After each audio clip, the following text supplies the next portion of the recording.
কি আইএলসের listening MCQ নিয়ে প্যারা খাচ্ছেন? তাহলে এই ভিডিওটা আপনার জন্য। কারণ আইএলসের লিসনিং এমসিকিউ কিন্তু আমরা জানি 3 ধরনের। এর ভিতরে একটা অনেক বড় অপশন থাকে, একটার ভিতরে আমরা দেখি কি ছোট্ট করে অপশন আছে, আর কিছু জায়গায় দেখি আমরা ডাবল এমসিকিউ 2টা করে আনসার সিলেক্ট করতে হয়। এখন এক্ষেত্রে আমাদের একটা কমন মিসকনসেপশন হচ্ছে যে we often look for every single options, we will think that every single option is going to be uttered, but সব কয়টা অপশন কিন্তু তারা বলবে না। আপনি এক্সপেক্ট করতেই পারেন যে আমি একটা অপশন শুনবো, একটা ক্রস আউট করবো। It's not as easy as it sounds.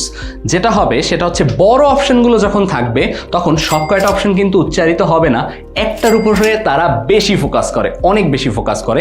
আপনি দেখবেন যেটার উপরে তারা একটু এমফাসাইজ করতেছে, একটু জোর খাটাচ্ছে, সেটা বেশিরভাগ ক্ষেত্রে আনসার হয়। কিন্তু শর্টার অপশনগুলোর ক্ষেত্রে কিন্তু এটা ভিন্ন।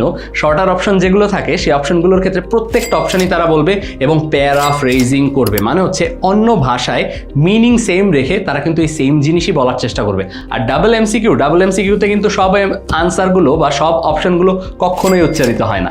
এখানে 5টা অপশনের ভিতরে বড় জোর 3টা বা 4টা অপশন উচ্চারিত হবে। সো ফোকাস করবেন, নট গিভেন কিন্তু কখনো আনসার হয় না, এটা মাথায় রাখবেন। Thank you.